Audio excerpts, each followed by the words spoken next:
Okay. Alrighty.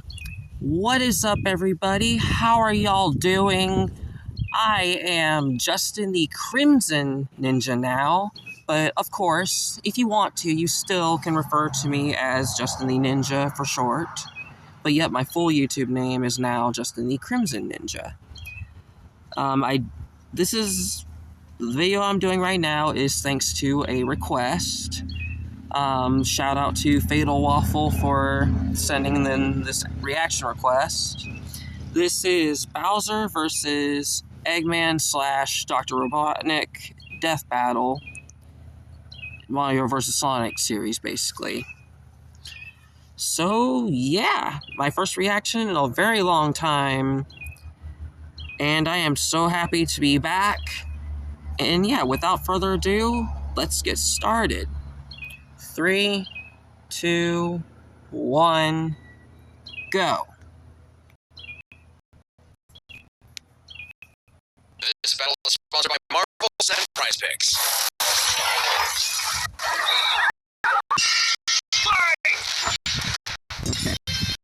Bowser versus Dr. Eggman, the king of the Koopas and the baddest of badniks. And they're not alone. He's with an eye boomstick.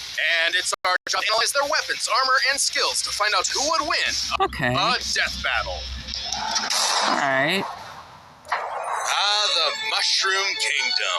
A peaceful land of kindness, adventure, Hey, Mario 64. love. Boring. It's time this place got way more awesome. Here comes King Koopa himself, better known as Bowser. The moment this orphan star child was found by Kamek, it was clear Bowser would command the disparate outcasts of the Mushroom world, the Koopa clan. Sadly, not everyone's born a toad, and they treat these critters like monsters, fated to a life of infinite jump farming for one-ups.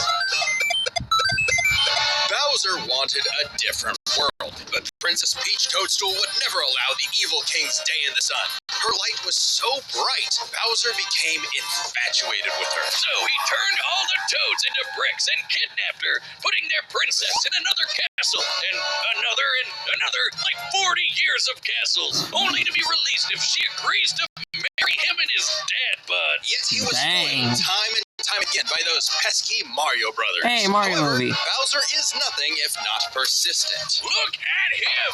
Dude's built like a brick house strapped to a I hope y'all can hear me good. Let me know in the comments if I need to adjust my audio ratios. But yeah. The Koopa King doesn't just breathe fire and control lava, he commands nature itself, spitting meteors from outer space, beckoning the earth with a snap, inhaling torrents of wind, straight up calling down lightning. What else has he got? Oh, just a little dabbling in dark magic. Hell yeah. I believe it. Wizard Turtle. The original NES manual even describes him as a sorcerer king. Magic is how he turned the toads into bricks, only countered by the princess's heart magic. But that's not all the magic he's mastered. Telekinesis, creating perfect clones, reanimating his undead skeleton, and worst of all, ruining every game of Mario Party. Hey, no, I stole those coins fair and square. Bowser spent decades hoarding treasures, coins, magic star rods, warships, clown cars, you name it. This is the same guy that created multiple flying castles fashioned after his own face. Yeah, he's definitely got an ego on him. He's talked about having a 4-digit IQ, but I've seen this moron put death traps in his own backyard. A man after my own heart. Despite his clumsiness, Bowser's charisma and leadership brought many to his side. Not enough to defeat Mario, but his army doesn't make it easy on the Red Plumber. They're the most wicked band of misfits this side of World 8-4. The Koopa Troop, an army spanning multiple territories across the Mushroom world and beyond. Goombas, Koopas, the Troopas, and the others make up the infantry. Some with wings, some in shoes, and some even in race cars. They're the red shirts, first in and first out. Piranha plants, bloopers, and lakitus use their surroundings to get the jump on unsuspecting prey, by land, sea, or sky. We'd be here forever jotting down the small fries, booze, shy guys, sentient bombs with feet, and more. It was imperative for Bowser to nurture a unit that covers their own vulnerabilities. For example, Kamek and King Boo both have magic, but Boo has battlefield control with illusions and destabilizing defense. Kamek focuses on buffing allies, canceling enemy powers, summoning anything he desires, or swapping items comes to screw up a Mario Party lead. Speaking of items, most of the minions can use pretty much any power-up Mario can. The Goomba. Of course, people getting sour in Mario Party. And Bowser can really get into the cat roleplay. But as the Koopa Troop grew and grew, it started to feel less like an army and more like a family unit. Oh, you mean like his kids, the Koopalings? They're adopted. What's the difference? Good point. Bowser took them in and even trained them in dark magic. So no one's as spoiled as his natural Nepo baby, Bowser Jr., captain of the Koopa Troop. Spoiled is an understatement. Remember his escapades as Shadow Mario? He terrorized Delfino Plaza with literal evil hate. That whole debacle was basically his attempt at elementary school art class. And I bet Bowser still has some on the fridge. Elementary art class? He is very protective of his kids. If the fam's in trouble, he can will himself to... Okay, hold on. Okay, let me stop for just a split second, because I'm sorry, but even when I was in elementary school and in my art class and everything, even I was still better than a lot of the kids at that point. I'm not to say that I'm the best at drawing or painting or whatever, but in a lot of ways, I did a lot better compared to a lot of the other kids in my class, so I'm the exception to what they were just saying. Transform into a giant kaiju, off to crush whatever bully's target smack. Maybe a little overkill. Just one punch from Giant Bowser launched a castle out of orbit. Taking into account the flight path and the scale of their universe, Bowser's punch must have hit with a force of over 125 trillion tons of TNT. Considering how Yoshi punted poor Raphael the Raven so hard he exploded into a constellation of stars, this isn't even close to Bowser's full strength. So don't bully his kid, especially if he falls into some of Bowser Jr.'s set of black paint. That stuff's scary. Enough to unleash Bowser's Dark Fury, a form whose very steps cause widespread natural disasters. Okay, seriously, how does Mario ever beat this guy? He's like Godzilla, Doctor Strange, and John Cena all in one big turtle. That's hard. Bowser's dark magic. He learned how to warp the very fabric of reality. Anything the king imagines, he makes happen. He turned all of Yoshi's Island into a storybook. And remember the painted worlds in Mario 64? Yes, of course. And the staircase that goes on and on and on and on and on. Oh God, does anyone know how to BLJ? He also stole ultra powerful... Okay, sorry for pausing so much, but as soon as they mentioned paintings in Mario 64, yep, I'm very familiar with that, because Mario 64, along with The Legend of Zelda Ocarina of Time, was one of my many childhood games. So don't question me in my knowledge when it comes to these games. But anyway, related to the endless stairs thing, I actually have learned how to do a BLJ, which, for those of you that don't know, it's called backwards long jump, but still. It's basically a glitch that gets you to the top of the endless stairs without having to have all the right stars. So, yeah, there's a little something for y'all. The Wonder Flower, which can mold reality like Play-Doh, and the Dream Stone, which can be used to wish someone out of existence. What is most Dang. Thefts are those big, shiny power stars. Don't judge a book by its cover.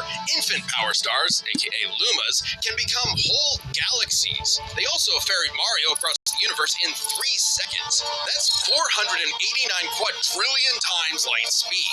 Obviously, the Big Daddy Grand stars are even crazier. Bowser used one to power his space kingdom, but then guess who showed up to ruin everything? Mario! And when the Grand Star was freed, it caused a chain reaction that destroyed the entire universe via a massive black hole. Thanks, God, that Rosalina showed up to save the day. Not that Bowser needed saving. He's been swallowed by another black hole and thrown into a star that went supernova. Imagine if this crazy OP fire turtle had to fight himself. Oh, wait, he did. Why hit yourself? With all this power, it's no wonder he still hasn't conquered the Mushroom Kingdom. Perhaps it's because his visions of grandeur were never really what he sought. Surrounding him is a crew of outcasts and miscreants like him, ride or dies that can't be swayed against him. Oh, are you saying he's secretly happy because he's got a big monster their family now? Yes, but also when they actually worked together, they legitimately conquered most of the known universe. So, he's a baddie through and through who will teleport through space and time to show you what's what, because he's no ordinary Koopa. Make way for the king! Yep. This battle is sponsored by Prize Picks. Prize Picks is the... Sorry, but I'll give a rat's ass. Are you...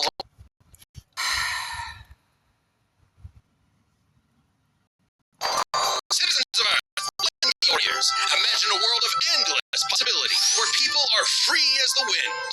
Isn't it disgusting? Now imagine a better world, one with proper guidance and the technology to bring about global peace. But Wiz, only a brilliant mind can make that happen. Not just any brilliant mind, he's a genius at heart who knows the dangers within. He's Robotnik. Dr. Eggman. As a mad scientist myself, his story is my inspiration. Just as Eggman's was his grandfather, Gerald Robotnik, who sought to keep world peace through technology. I'm sorry, y'all. I had to. His granddaughter, Maria, was killed by the Guardian Unit of Nations, better known as... Gun. They're frickin' called G-U-N. Anyway, little Eggy grew up a lonely narcissist because all his family talked about was Maria this, Maria that. Boo-hoo! Neglect and envy tainted Ivo's goals of following Gerald's steps. He distanced himself from his grandfather's legacy. Instead of bettering the world, he would conquer it to get the attention he deserved. No, you mean craved. Desperately craved. Tomato, tomato. You just said it the same way twice. He aimed to establish Eggman Land, a capital of science. And this paradise would have worked just fine if not for that blasted Sonic the Hedgehog. For years, Eggman's plans literally blew up in his face. And he's a very sore loser. But just like any good experiment, the doctor did more testing, seeking better results. He's created plenty of knickknacks to terrorize the world with. A laser gun, a cloning ray, mind control cannons, a flying armada, typical evil scientist stuff. Then there's the big ones. He invented a spatial displacement trap, which, while online, scatters the target's atoms across space. Oh, and then there's the metal virus, which transmutes organic tissue into living metal zombies. It's so deadly, it created a plague that nearly wiped out all life on Earth. Shame Eggman never made himself immune to it. That's whoopsie. And when he's not duping you with decoys, he's riding in style with the Eggmobile. It's lightweight for maneuverability, but tough enough to withstand moon-sized explosions and even the center of a black hole. I mean, it's kind of lame looking, but he can plug it into big bad mechs like the Egg Walker or the Death Egg Robot, whose giant laser once obliterated 77,000 cubic meters of rock in an instant. That's like having an atomic bomb in your pocket all the time. Oh, okay, maybe this guy's pretty cool. Eggman built machines for a long list of combat situations. Some look like knights, others use extraterrestrial sources like the Wisps, and then there's the orbital bases, like the Death Egg. The reference is obvious, but Darth Vader's version is like a toy compared to the Death Egg, which can annihilate stars. Dang. A whole constellation gone in one shot. That's not to say Eggman doesn't enjoy scrapping with blue hedgehogs himself. Enter the Egg Dragoon. Hell yeah! The rawest of the battle mechs. It's got electric drills. It's got ice missiles. It's got a whole lot of bullets. My God, Wiz. I need it. And don't forget, Eggman built all of these things himself. Maybe world domination is in his grasp yet. One problem. Eggman's a turbo loner. No hobbies, no friends, no wife, no nothing. Come on, he has friends. I mean, he's a feminist. Oh, okay, maybe not, but what about Infinite? Sure, they might have joined. Wow. Okay then. If that is seriously unedited, alrighty then. Over mutually sought revenge against Shadow, but it counts, sort of. Who needs friends when you can build friends? Obviously, Eggman has a tough time collaborating with others, so he just built his own army instead. The Eggman Empire. The Batniks are mass-produced foot soldiers, buzz bombers, craft meats, caterpillars, egg robots, and don't forget those cute little motobugs. The Batniks may seem simple, but they're led by an elite, multi-talented unit, the Hard spoiled heavies, really leaning into the egg thing, huh? The Army has a wide variety of troops, even your classic comedy duo with Orbot and Cubot. They're Eggman's assistants and immense disappointments.